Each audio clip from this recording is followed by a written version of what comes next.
We're going to start off with a new file that you're going to create. In Illustrator, you would go to File, New, or New File, and we're going to call this Polygon Animal.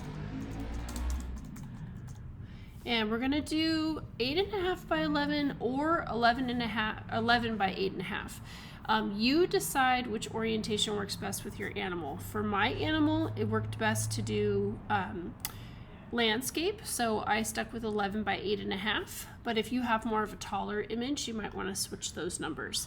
So I'm going to do 11 by 8.5 inches, CMYK, and go ahead and open that up. Again, if you have a taller animal, yours would be opposite the number, so it would have been 8.5 by 11. We're going to do File, Place, and you're going to find your image.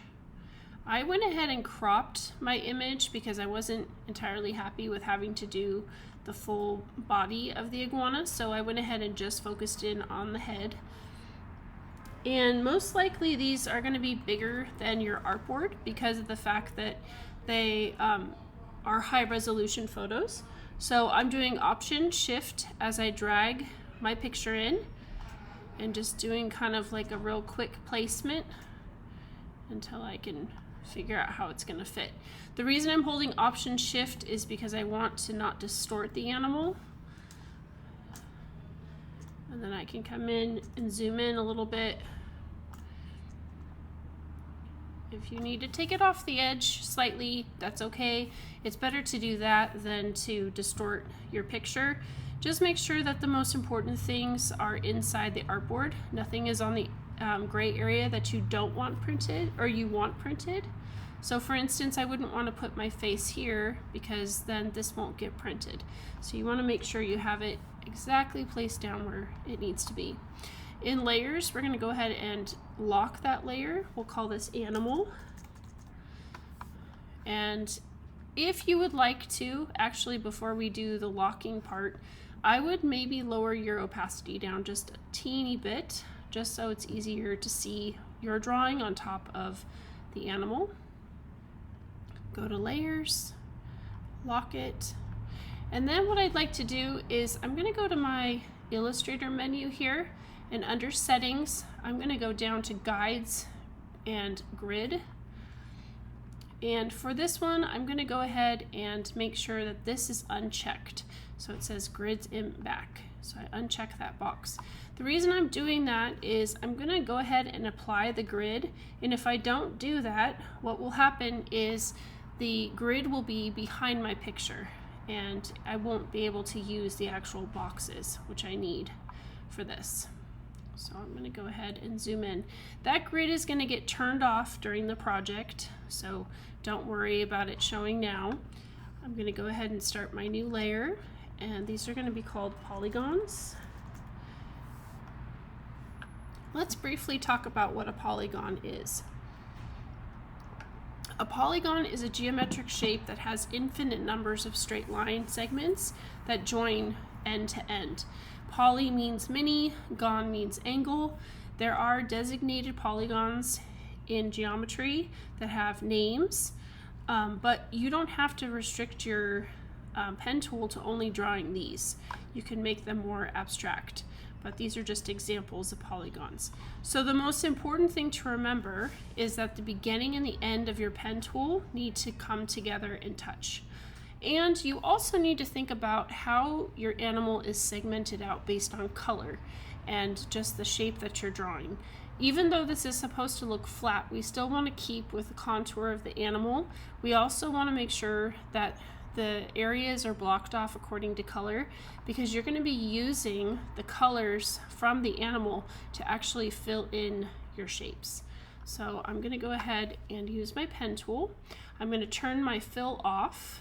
I'm going to keep a black fill, which is going to go away at the, or stroke, which is going to go away at the very end. And I'm just going to come in here and use my grid if I want to.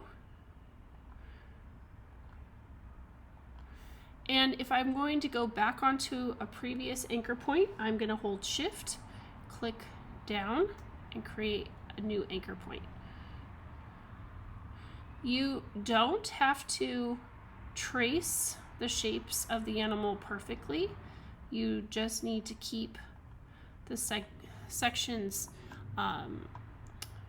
organized in a way that you don't lose the shape of the animal. And I'm going to break it down into small sections. Some areas are going to be a little bit bigger, and I'm retracing on top of the lines that already exist.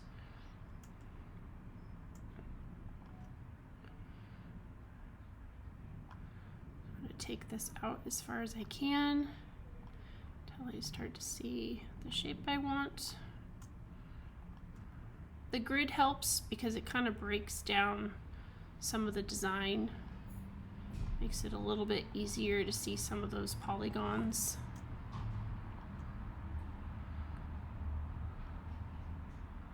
And if you mess up like this, Command Z, just undo and go back.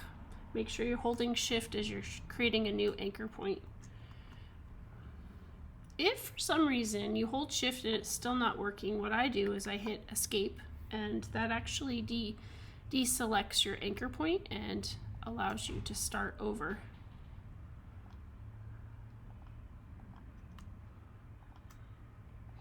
And it's really important that you go over the previous lines, because when you do that, you're allowing the shape to get filled in later. So it's really important. You also don't want to have a situation where you click on one and then all of them light up. You want to have them each light up on their own in red, so that you know that they are identified as separate shapes. Like for instance right here, I'm noticing that these two are lit up together. That's going to be an issue for me because I want to keep these two separate colors. So I'm going to have to somehow separate them. Whether you take your white arrow and you start this shape over, or you do that for the other one.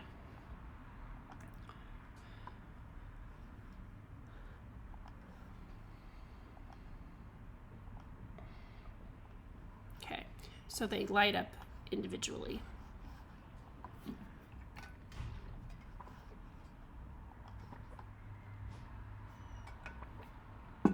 Hold Shift as you start a new anchor point. Notice I'm not curving my lines. I'm not using my curvature tool. I'm just doing straight edges.